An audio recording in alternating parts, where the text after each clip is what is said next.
Good morning, everyone. Good afternoon or good evening, depending on where you are joining us from. My name is Emma, and thank you for joining us and taking the time out of your busy day for our webinar, Antarctica 101, Finding Your Perfect Trip. Antarctica is a place of extremes, stunning landscapes, fascinating and unique wildlife, and a rich heritage of human exploration. There's probably never been a better time to put travelling there on your wish list, with the widest ever range of specialist polar ships to travel on and some incredible deals to get there. So, we want to focus on some important factors to consider when thinking about the right voyage and timing for your adventure to Antarctica. I have a couple of quick housekeeping notes. We ask that you keep your microphone muted, and it's up to you if you want to keep your camera on or off. We're going to record this webinar and we're going to send a copy of it to everyone who's here within 2 working days, so don't worry about taking tons of notes. If you have a question at any time, please do use the chat, which is being managed by Lizzie, who I'll introduce you to soon. She's on hand and ready to answer all of your questions or to save it for one of our presenters to answer in our questions and answers section at the end. Do stay tuned until the end, because we'll also be revealing a fantastic offer which you can use if you book your own inspirational Antarctic adventure with Swoop. Next slide, please. So, this is our running order. You can see the subjects we're going to be covering in the next hour or so. It's worth noting that this webinar has a particular focus on the Antarctic Peninsula, which we'll be primarily referring to. However, here at Swoop, we can help you plan your trips to the subantarctic islands, including, of course, the Falklands and South Georgia, and other Antarctic destinations such as the Ross Sea, the Antarctic Circle, and even the South Pole. Next slide, please. So, first things first, quick word of introduction. My name is Emma. I have been in the travel industry for the past 15 years and at Swoop Antarctica since 2021. I've been lucky enough to tour lead extensively through sub-Saharan Africa, as well as live and work around the world. And I've just come back from my third voyage down to Antarctica. I'd like to also introduce my colleagues who are attending from Swoop. Our team members are truly experts in their field, and so I'm excited to be able to pass the mic to them a bit later so you can meet some of the faces behind the expertise available to you. Next slide, please. With me today is Rebecca, and she is one of our polar travel specialists with experience in the Arctic and Antarctica. Her love for these regions began with a 2013 trip to Svalbard, sparking a lasting fascination. Since then, she's explored Antarctica, South Georgia, and Greenland, taking in their remarkable wildlife and scenery. She's recently returned from a flying cruise voyage where she enjoyed the golden sunsets, the fat penguin chicks, and what we fondly refer to as whale soup, when the bays around the Antarctic Peninsula are alive with curious and well-fed whales towards the end of the season. Rebecca, would you like to come off mute quickly and say hello? Hi everyone, it's super exciting to be here with you today. Thank you so much for joining, and hopefully we will be planning your Antarctica adventure together in the near future. Thanks, Rebecca. Also with us is Nardus, Swoop Antarctica's Weddell Sea expert and also an Arctic specialist. Growing up in South Africa, he developed a deep appreciation for the outdoors and the benefits of being close to the wildlife. Since joining Swoop in 2022, he has embarked on multiple polar expeditions, including paddleboarding, heli flight seeing, and kayaking in Antarctic waters. A standout moment for Nardus was witnessing thousands of emperor penguins at Snow Hill Island and waking up to a tabular iceberg nearly half the size of Jamaica in the Weddell Sea. He returned from his latest Antarctic adventure just 2 months ago. Nardus, do you want to introduce yourself? Absolutely.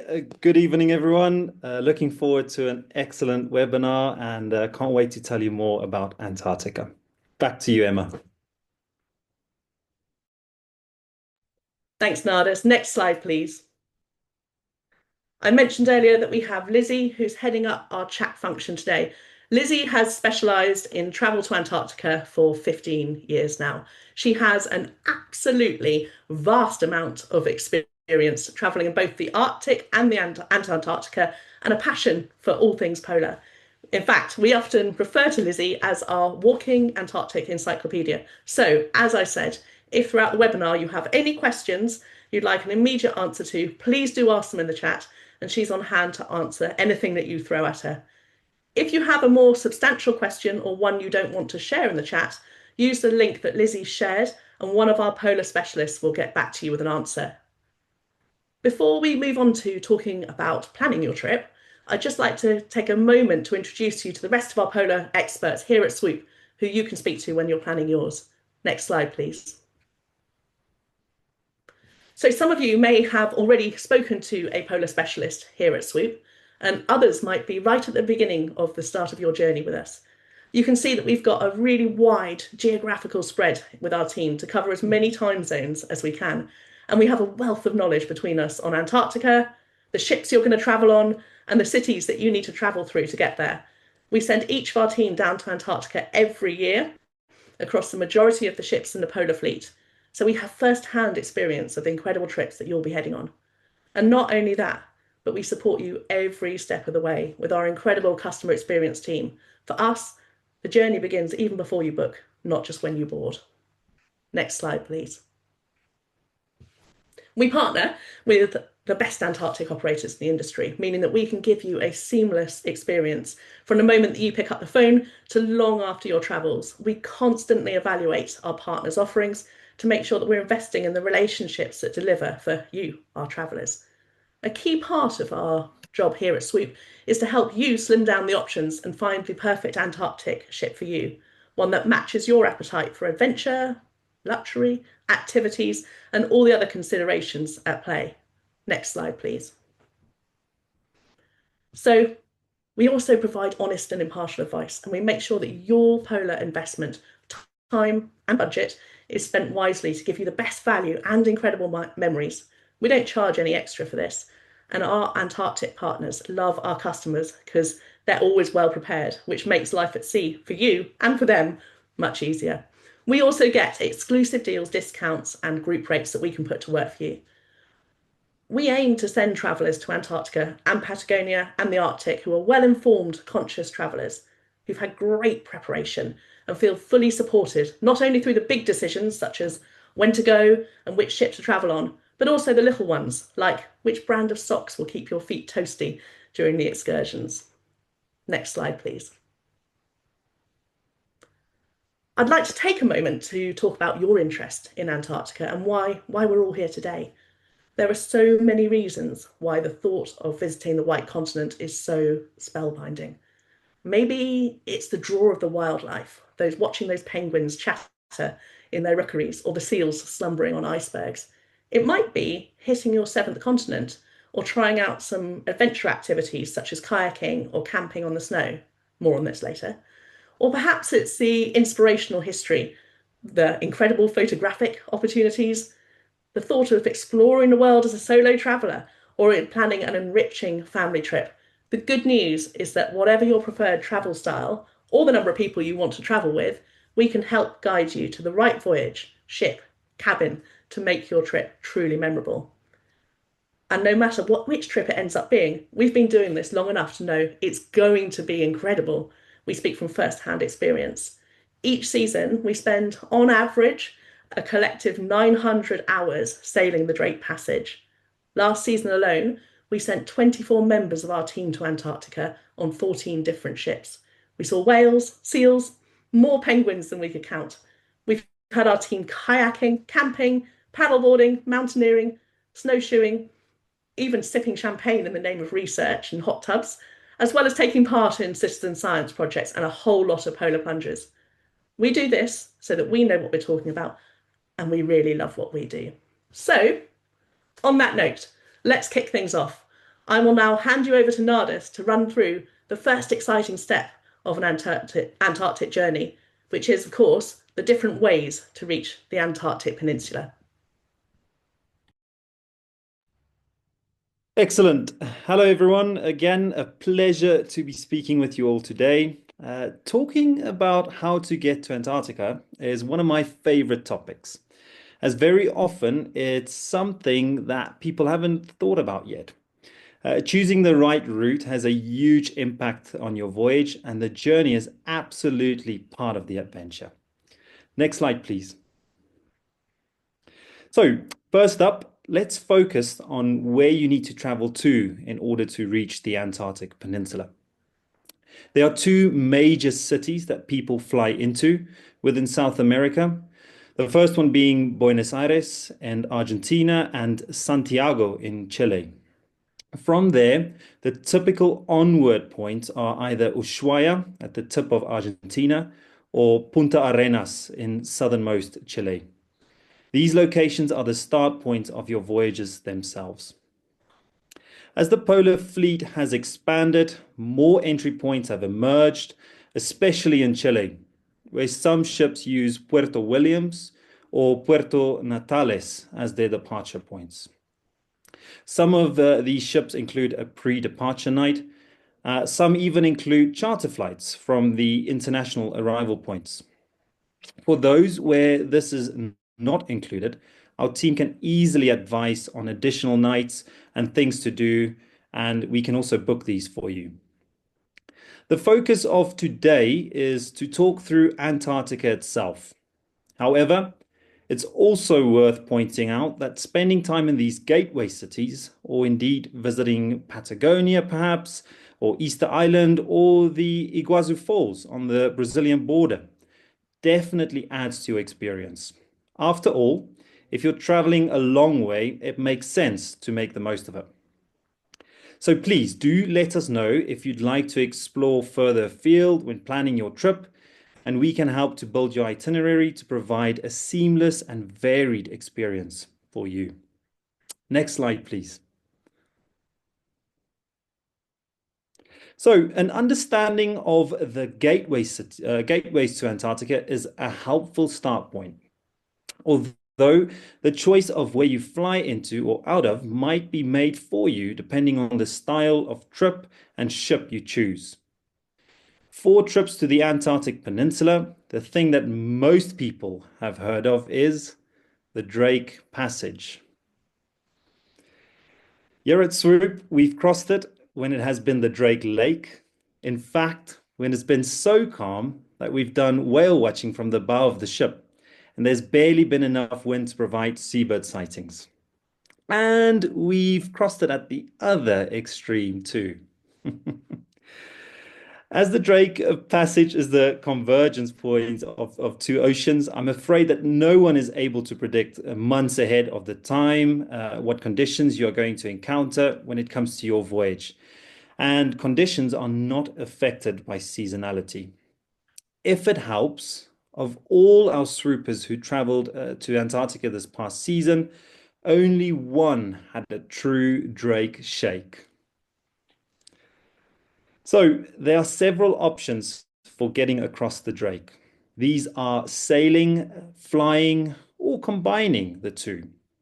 For example, to sail across one way and then fly back the other. Next slide, please. So let's talk a little bit about why sailing might be for you. For many people, it can be a rite of passage. Having both sailed and flown across the Drake, there's nothing like the sense of anticipation as you leave the Beagle Channel and head into that open water. And a full day into your sail across, it really does bring to life the epic feats that early Antarctic explorers achieved on ships without any of the modern comforts and improvements we now benefit from. We like sailing across the Drake for the gradual buildup of excitement as you approach Antarctica and the feeling of accomplishment when your first iceberg slides into view. For those who enjoy birding, you are likely to spot seabirds that you otherwise will not see. In particularly, this is your chance to spot the legendary wandering albatross.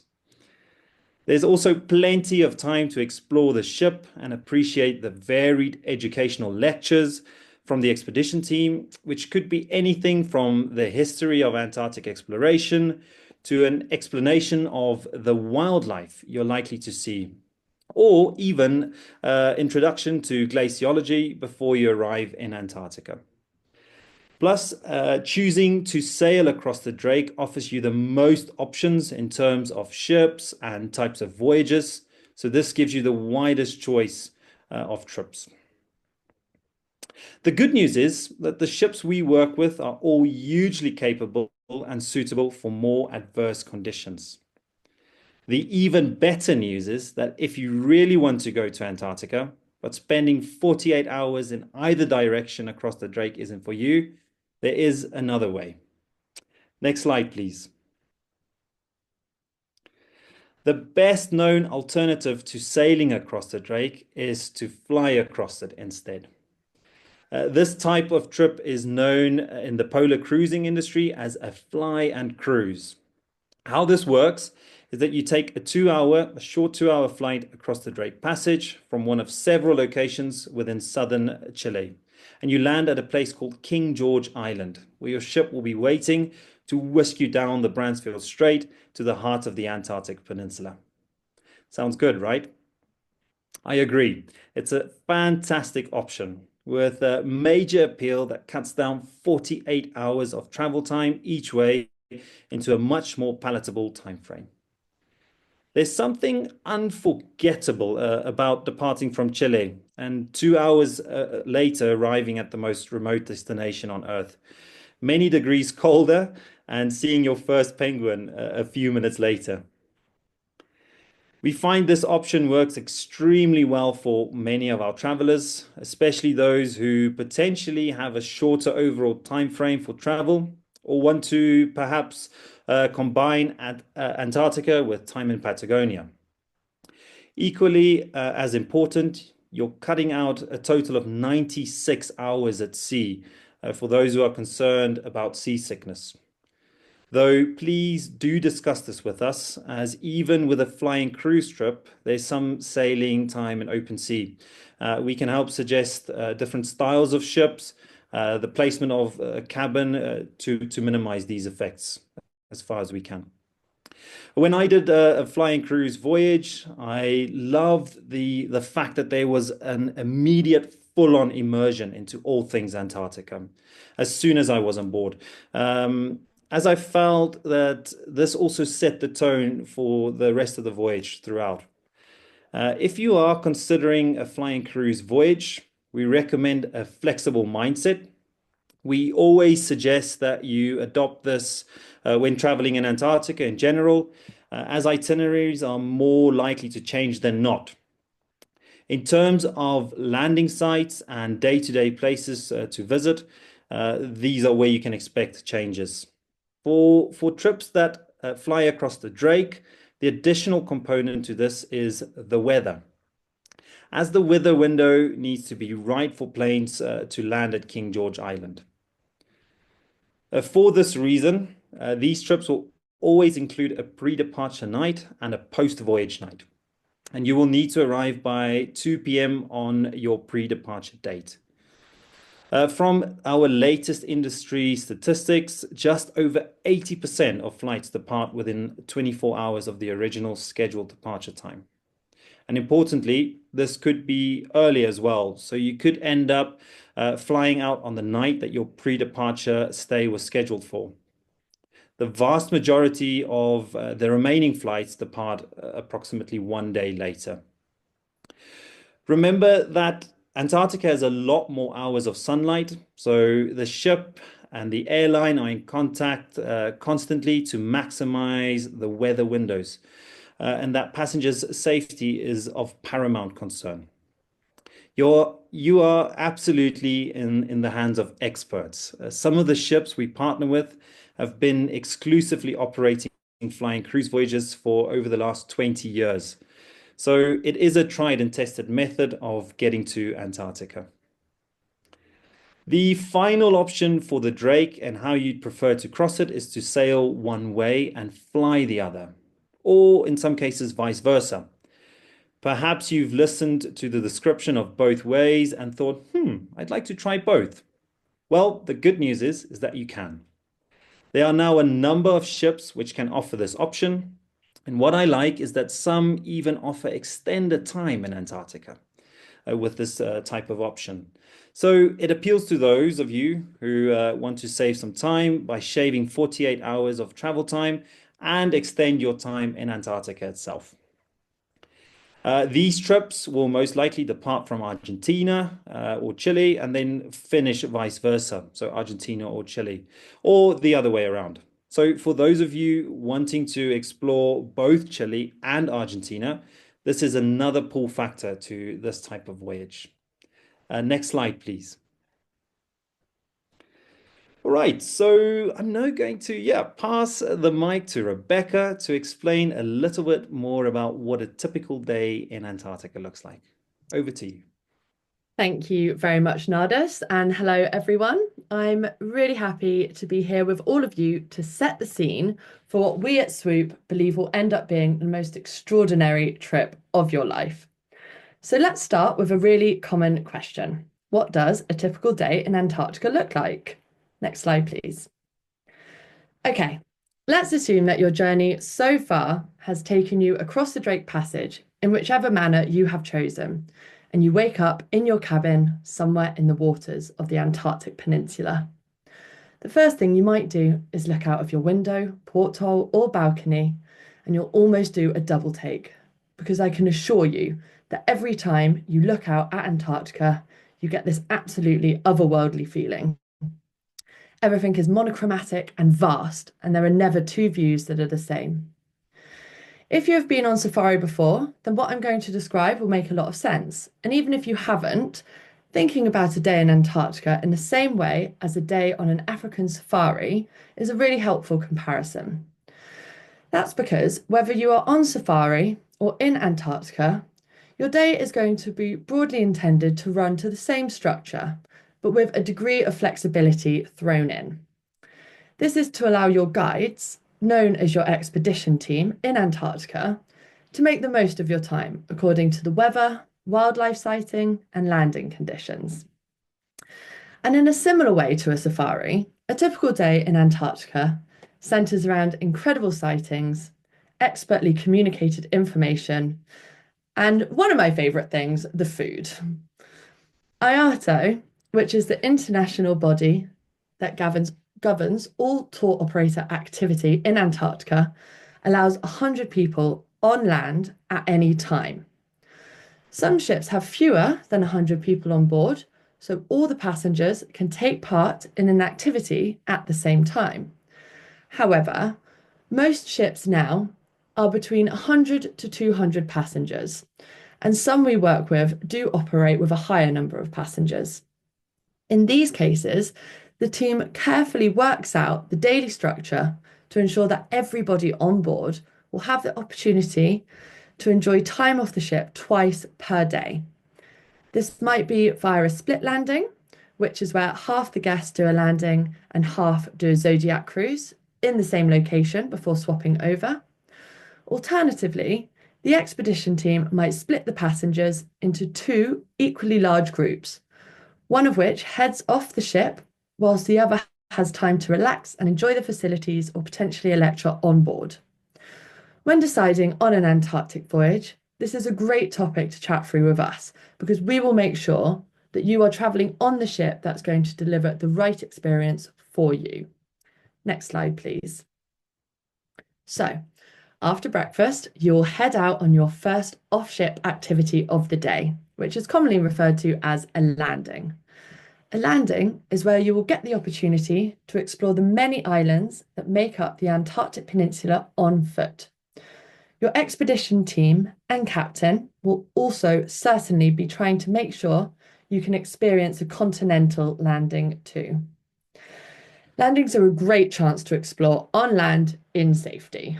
Unlike the Arctic, there are no polar bears, so the expedition leader will have instructed the expedition team to mark a hiking route to points of interest, either landscape viewpoints such as carving glaciers, or a hilltop view of icebergs, or perhaps a historic monument. They will indicate where to stop to view the penguin rookeries or seals holed up on the ice. You never know what you're going to see.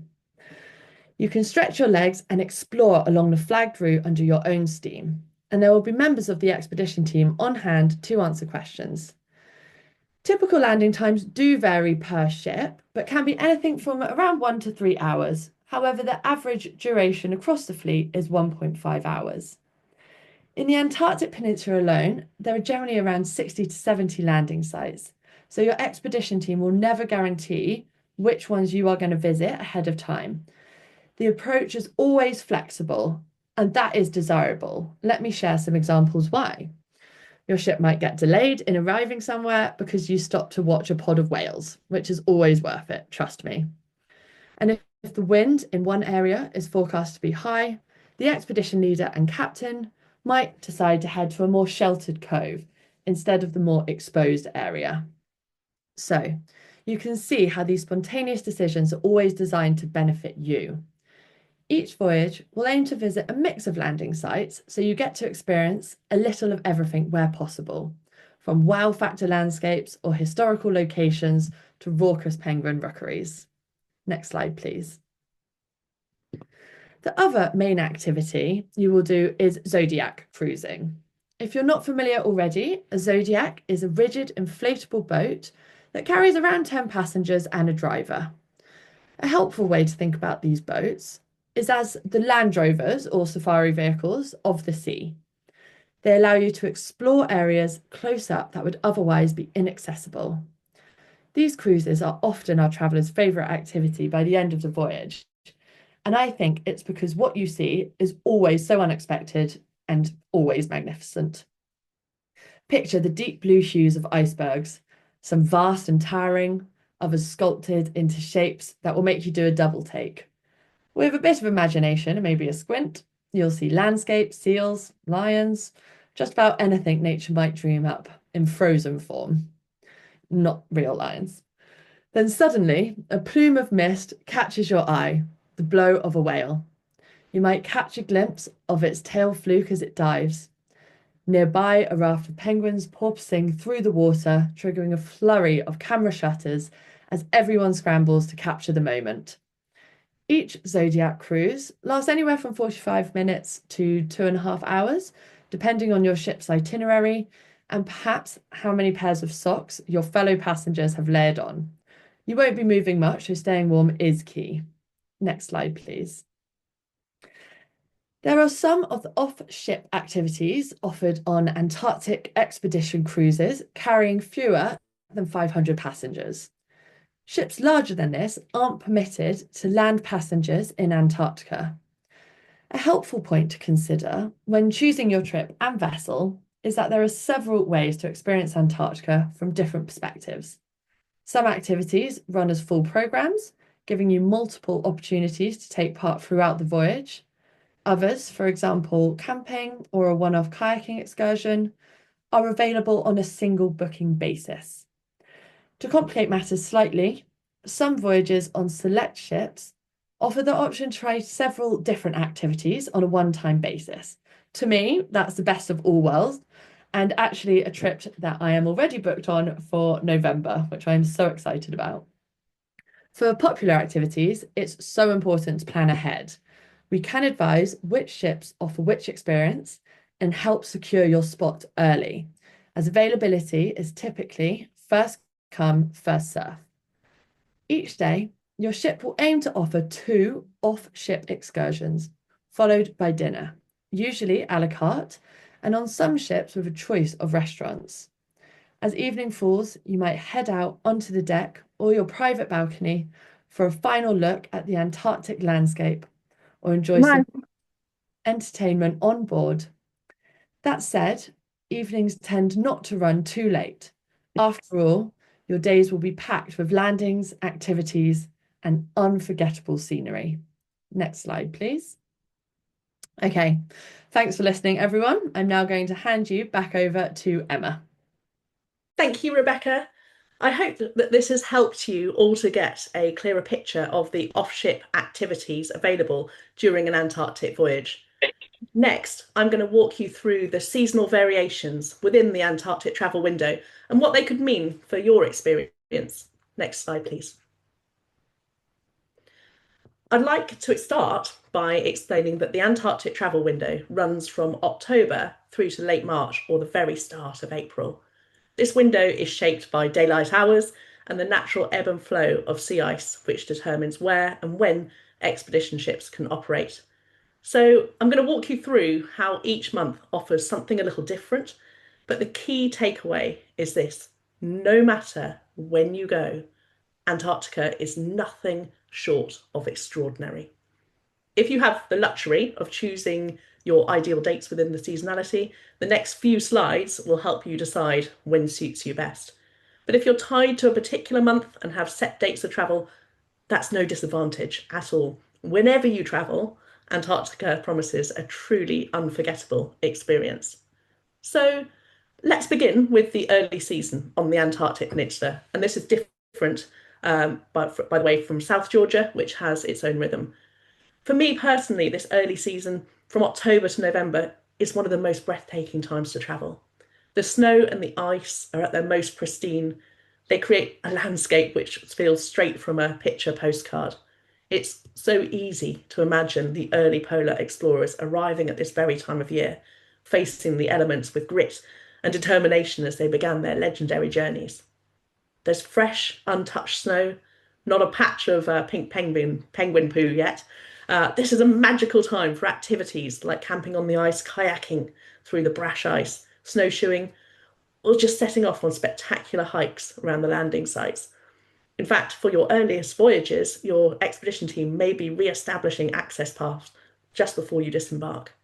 For landscape photographers, this time it's a dream, especially with a low angle light and those stunning early season sunsets. Wildlife wise, the early season, I think, has a special charm. Penguins are returning from their time at sea and beginning to build their rookeries. If you've seen the documentary scenes of penguins painstakingly selecting the perfect stone for their nest and waddling uphill to deliver it to their mate, perhaps dropping it and having to retrudge their steps, these are the months when these charming rituals are happening all over the peninsula. Whales are also making their way back to these krill-rich waters. Sightings tend to be more fleeting in these months. You might spot a blow, a fin, or the dramatic arc of a fluke as the whale dives deep. And it's also worth noting that several ships offer early season itineraries where a range of one-off activities, such as camping, kayaking, snorkeling, are all included in the voyage price.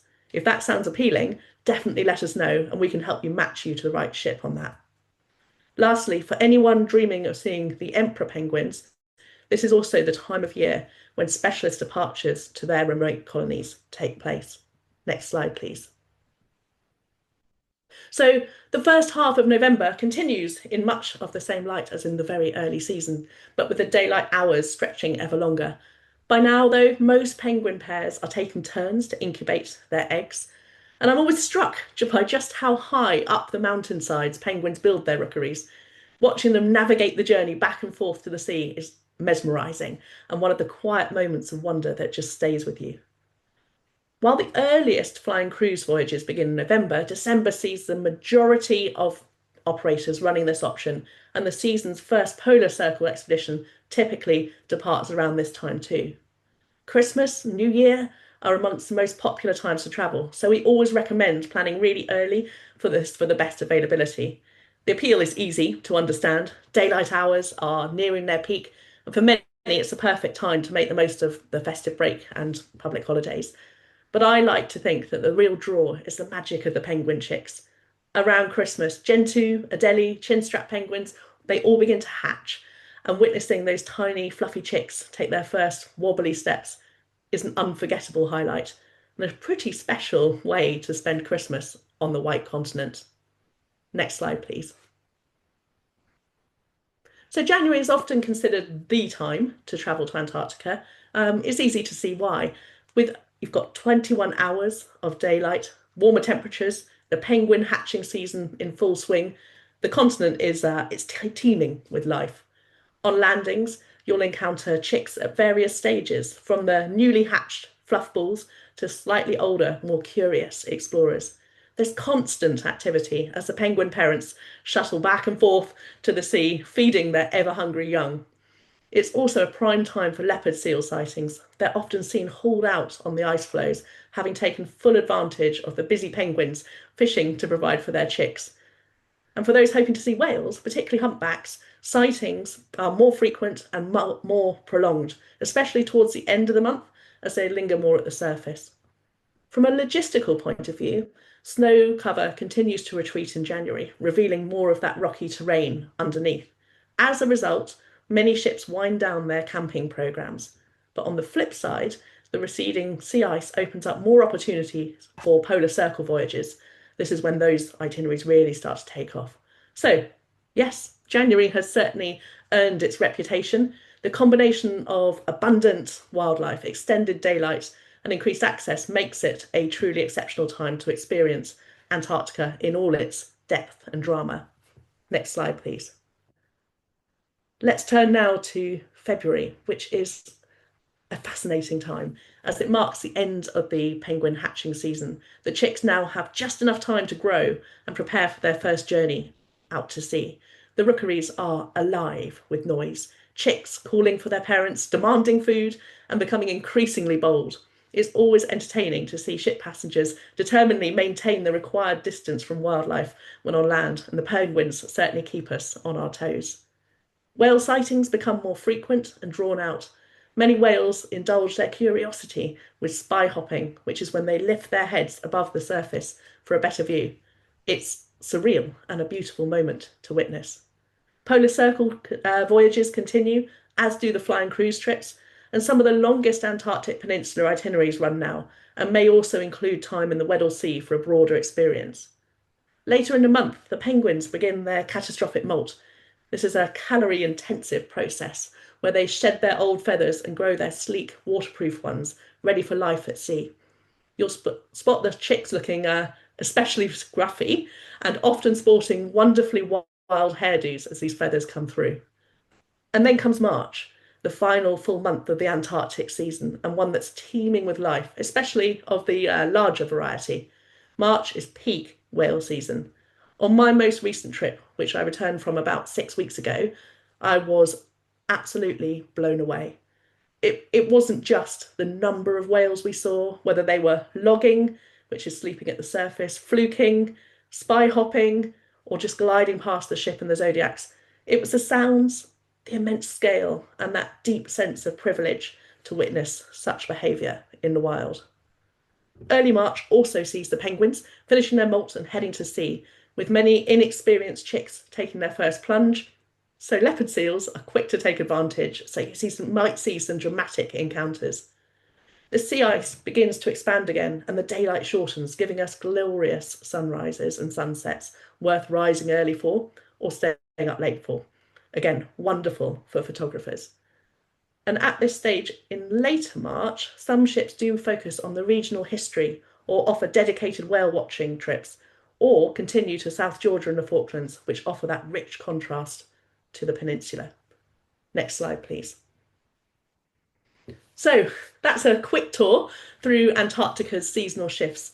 I'll now hand the mic back to Rebecca, who's about to awaken your wanderlust with what makes this place so truly unforgettable. Yes, thank you, Emma. And I can also concur because I was very lucky to get back from my trip in March and the whale watching was truly spectacular. So I am absolutely thrilled I get to talk through this section. It's something I could wax lyrical about all day. Next slide, please. Let's start with the fact that Antarctica is the most remote continent on the planet, and there is nowhere else like it for sheer size and scale of your surroundings. Photos and videos can inspire you, but they can only tell a partial story until you see it for yourself. Imagine icebergs the size of cathedrals, snow-covered mountains that disappear into clouds, and whales the size of buses. The size is almost impossible to convey. And of course, we are talking about the Antarctic Peninsula, which is only a proportion of Antarctica in the wider context. Next slide, please. Next up, it's the wildlife, of course, one of the biggest draws to Antarctica, and quite rightly so. It's not just a variety of species. Penguins, whales, seabirds, and seals. Though that alone is remarkable. What I love is how so much of the wildlife shares the same monochrome palette as the landscape itself. It creates this extraordinary sense of harmony and somehow makes the whole place feel even more otherworldly. Then there's the sheer scale of it and how easy it is to encounter. While there's never a guarantee you'll see every species that calls Antarctica home, you'll almost certainly lose count of the penguins. There's something incredibly joyful about being surrounded by such vast numbers of animals, all going about their daily business as if we aren't even there. One of the real luxuries of Antarctica is the time, especially during zodiac cruises and landings. You might find yourself focusing on a single penguin, watching it waddle with determination across the ice, navigating snowdrifts and ridges, maybe pausing to squabble with a neighbour, or sliding on its belly to pick up speed before hesitating at the water's edge and finally taking the plunge. You might experience a similar quiet fascination watching a whale gliding through the bay near the ship, or a seal hauled up on the ice, eyeing a passing vessel with a calm indifference. Each day is shaped by moments like this, unique wildlife encounters that stay with you long after you've returned home. If you're looking closely at this slide, you might spot flashes of orange and yellow among the usual whites, greys, and blacks. Those are the king and emperor penguins. Now, while you don't see these particular species on the Antarctic Peninsula cruise, there are specialised voyages that do include opportunities to encounter them. So if these iconic birds are high on your wish list, just let us know and we'll help choose the right itinerary. Next slide, please. Although no one lives in Antarctica permanently, it has held a powerful fascination for over a century, drawing in those with a thirst for exploration and a desire to better understand this remarkable continent. Antarctica has given rise to some of the most gripping and relatable tales of human endurance. Most of you will have heard of the legendary exploits of Amundsen, Scott, Ross, and of course Shackleton. The list of pioneering names goes on. Their stories continue to inspire travellers and explorers to this day. It was only 3 years ago that Shackleton's ship, Endurance, was discovered after lying beneath the Weddell Sea ice for over a century, a moment that brought history vividly back to life. On most voyages, you'll have a historian on board who will share these incredible tales right where it happened, adding depth and richness to your journey. And it's not just about the past. Antarctica remains a place of extraordinary achievement for modern day explorers and scientists alike.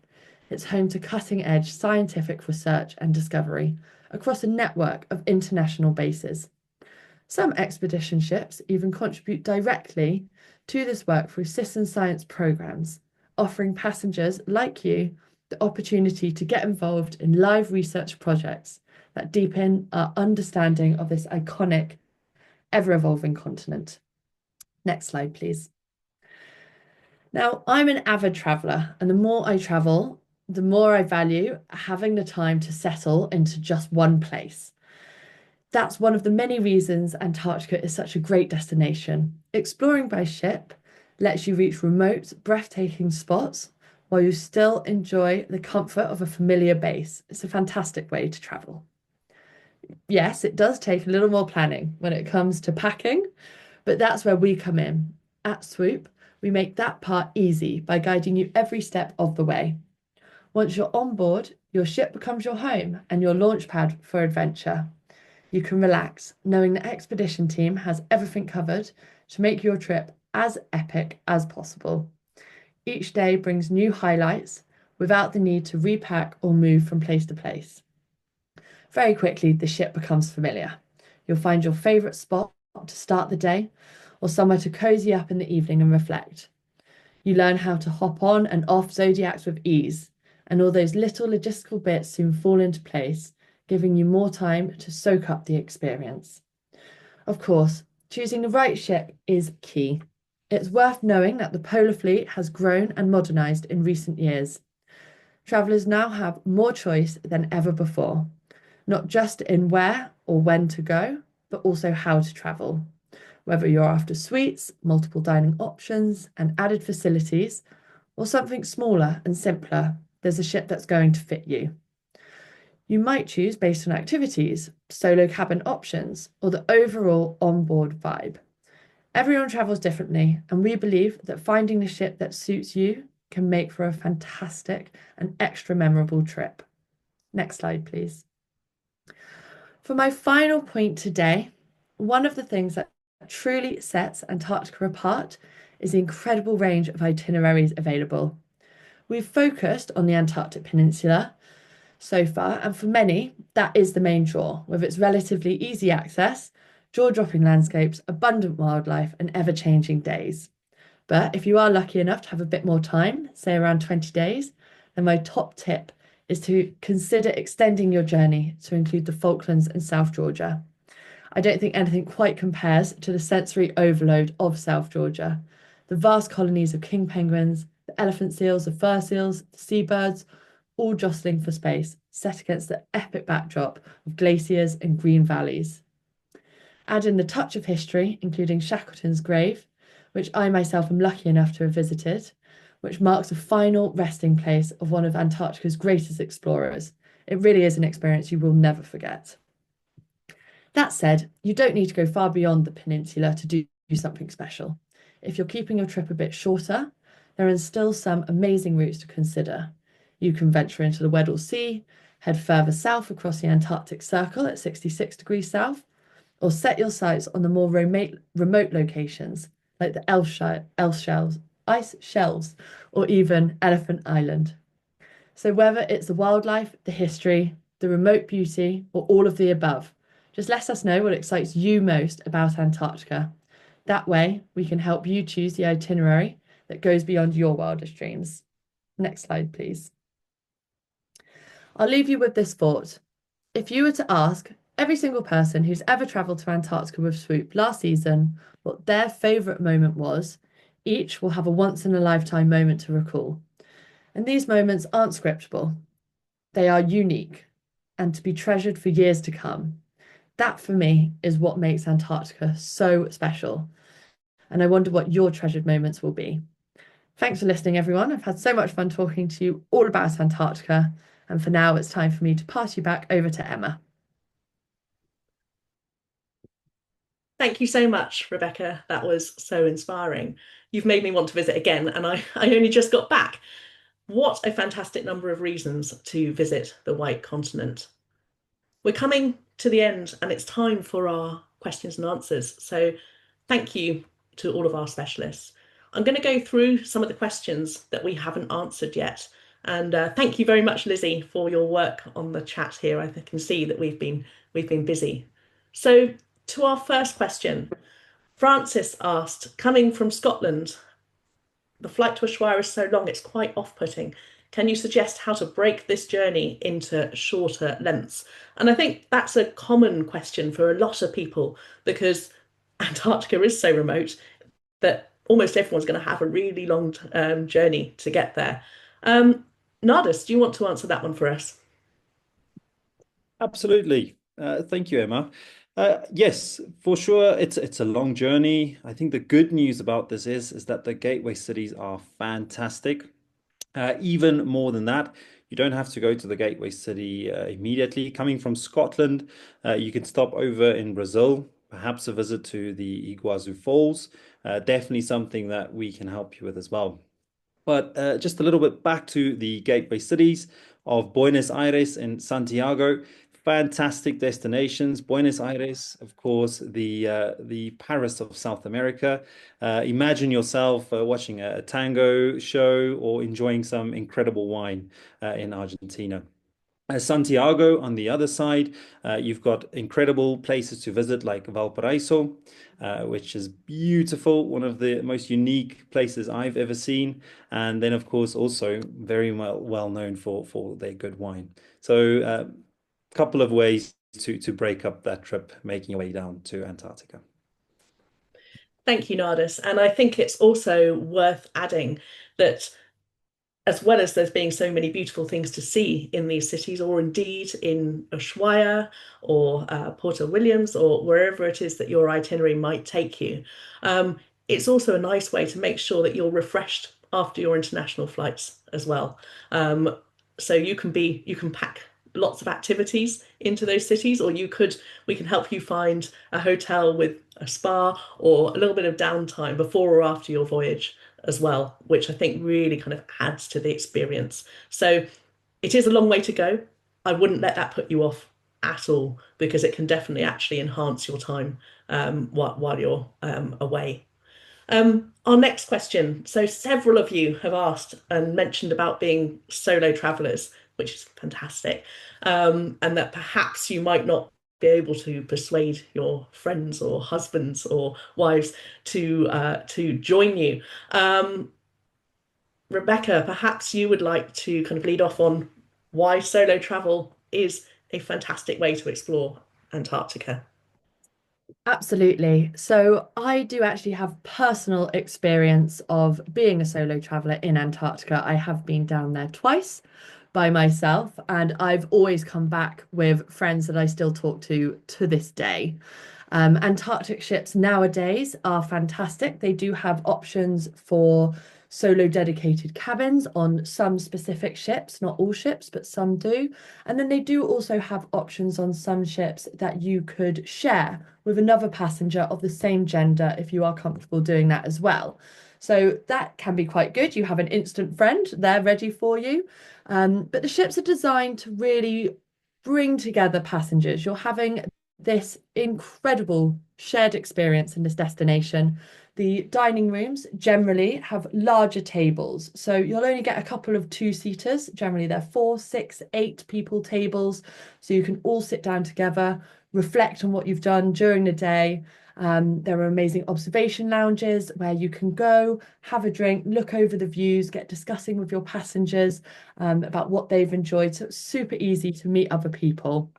One thing I will also say, depending on the reason why your friends or your family or your spouses aren't interested in joining, there really can be something in Antarctica for everybody now.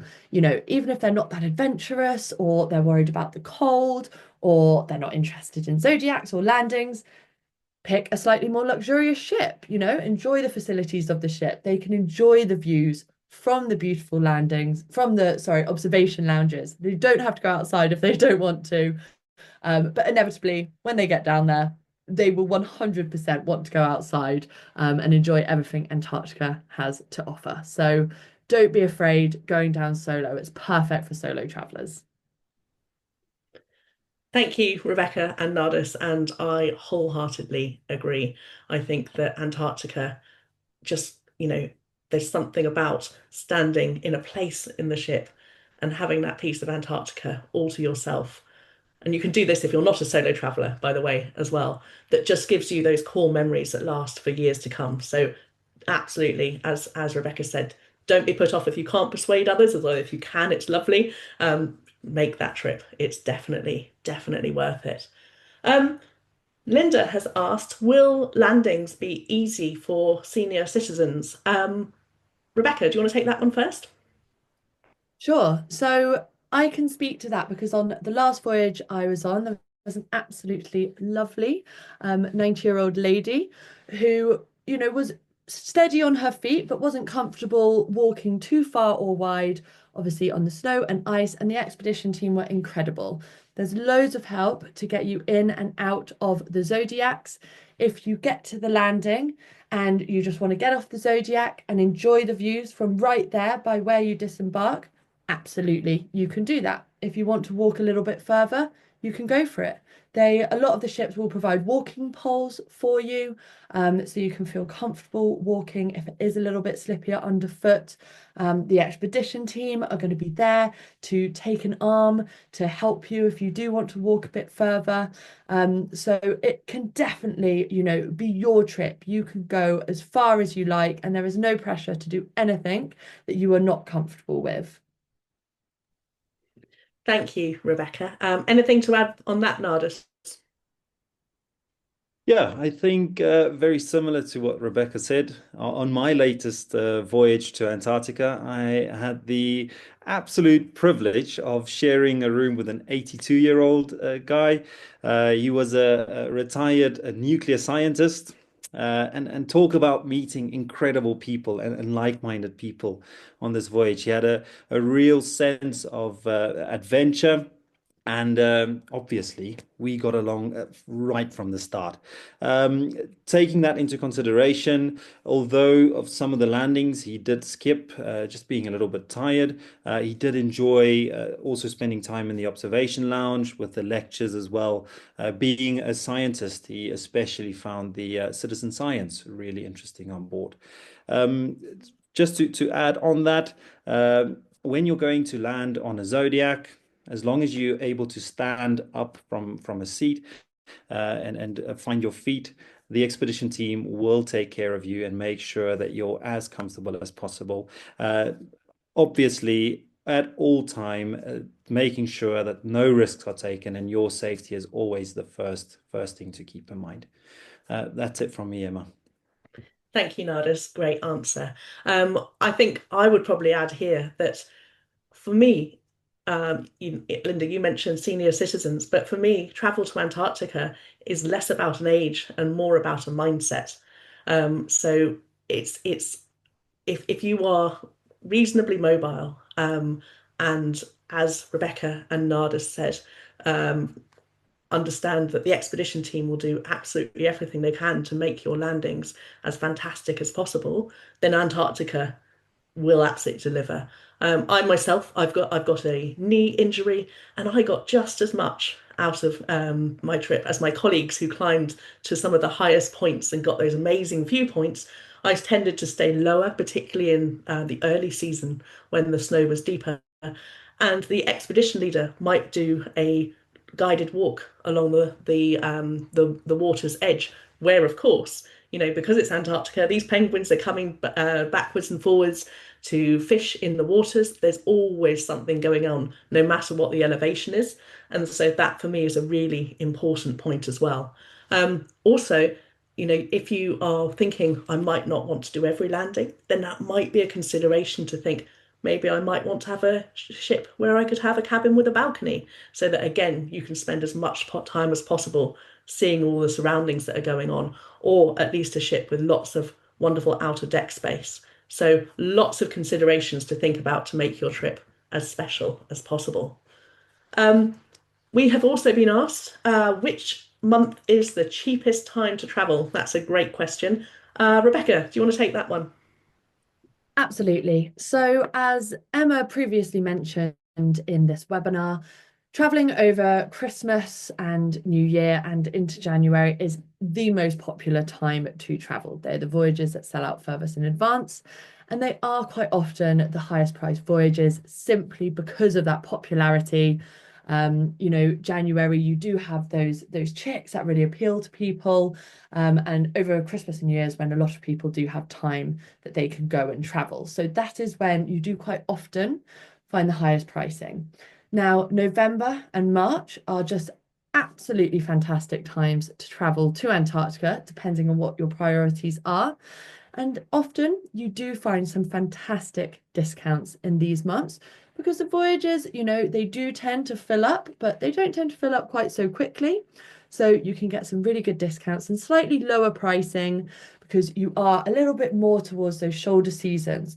But obviously, depending on what you're interested in, for example, if it's whale watching, then go in March. You're just going to benefit from those lower prices, those better discounts, but you're going to have the best trip for you because it's when you're going to be seeing the most whales. So, as a general rule, you can expect to find slightly lower prices and more discounting around November, March, with kind of the higher pricing around January, and then kind of December, February being that midpoint. But obviously, do bear in mind different discounts are popping up all the time. So, absolutely speak to an expert, speak to us. We can let you know what's out there at the time of booking. When things do get discounted, they tend to get booked up fast. And we can really help you navigate what's out there at the time and get what's going to work best for you. Thanks, Emma. Thanks, Rebecca. Great answer. Tori, you have asked, do you provide transport from Buenos Aires to Ushuaia? And also, can you opt out of excursions? Nardis, that's a two-prong question, but do you want to take that one? Absolutely. So To first cover the first one, do you provide transport from Buenos Aires to Ushuaia? Absolutely. We can help you book your flights from Buenos Aires to Ushuaia. We can make this voyage as seamless as possible for you. Even when you arrive in Buenos Aires, picking you up from the airport and taking you to your hotel. From there, taking you back to Buenos Aires airport and making sure that all of these things line up. Our customer experience team will be perfectly aligned with this and making sure that you get from your home and back without any hesitation or any concerns. Whether you're looking to do anything else in Ushuaia, we can arrange that as well, Tori, as we covered earlier. On to the second one. Can you opt out of excursions? Definitely. I think this is the great thing about a trip to Antarctica. It's ultimate flexibility. Whether you are wanting to spend time in the Zodiac, enjoy a nice cup of coffee or a hot chocolate, and just watching the whales play around in the water below, or if you want to get out on a Zodiac and set a foot and walk with penguins, the choice is yours. The expedition team will not put any obligation on you at all to get out every single day. If you feel like having a relaxed day, it's up to you. On some of the more luxurious options, you can go and enjoy a meal, maybe a spa day, or just relax on the ship or in your cabin. The choice is yours. Emma, not sure if you want to add anything onto that. Well, I would, but this is just for me personally. So yes, absolutely, excursions are always optional. What I would also be thinking about is just remember that the weather in Antarctica it can change, and so if there was a day with perfect conditions, I'd always be thinking, I want to get off the ship today. I want to go and explore. I also have a bit of FOMO, so I'm always a bit worried if people are going to see things that I would have potentially liked to have seen. But I think the nice thing is it's your holiday, it's your trip, and so no one is going to say you have to get off the ship. But there will be ideally 2 ice daily activities on offer should you want to do those. Um, this is a nice question. Rebecca, what is your favourite Antarctica travel memory? Um, it's hard because there are honestly so many, and that is the beauty of Antarctica. But if I really did have to think about one, I remember when I was having lunch in Antarctica, and as I've outlined, food is very important to me. Yet there came an announcement over the tannoy that there was a pod of orca surrounding our ship, which is fairly rare in Antarctica. So, of course, cutlery was thrown asunder, and we all ran outside onto the deck. And then, right in front of me, there was an orca that had flipped over onto its back and was scratching itself on an iceberg, just like right in front of me, honestly, about 50 meters away. I had an expedition team member next to me. I was like, is this normal behavior for him to be flipped over and scratching like that? And the expedition team member said he had never seen anything like that before. He'd been working down in Antarctica for over 25 years, had never seen it. And that just really brought home to me just how unique these things that you can see in Antarctica are. I never kind of expected that, I would be in that extremely privileged position to be able to experience things like that firsthand. So that for me has always been extremely special. Fantastic. Thank you so much, Rebecca and Nardis. Great questions. Um, that concludes our questions and answers, but please do keep those questions coming. If today's webinar has stirred something, a spark of curiosity, a pull towards the ice, we would love to chat to you. Whether you're just at the dreaming stage or ready to start sketching out the first lines of your trip, we're here to answer your questions and get your journey underway at the right time of the season for you, on the right ship, and the right trip. We want to help you to create your own Antarctic memories, fully supported by us here at Swoop every step of the way. Everything there is on the screen for you, and Lizzie will also explain now in the chat how you can continue that conversation with us. Coming back to that special offer I mentioned right at the beginning of the webinar, I can now happily share that we will give $150 of onboard credit to spend during your adventure if you schedule a call and then go on to book with us. A fantastic way to make an incredible trip even more special. So that's it, folks. We will wrap up the session now. We hope we've sparked your sense of adventure, answered your burning questions, and shared some of that passion that drives everything that we do. And by the way, if you haven't had a chance to note down these links, don't worry. We're going to email you tomorrow with everything that you need to get in touch. Our polar specialists truly want to make your trip as special as it should be. So until then, keep your compass pointing south. Bye for now, folks.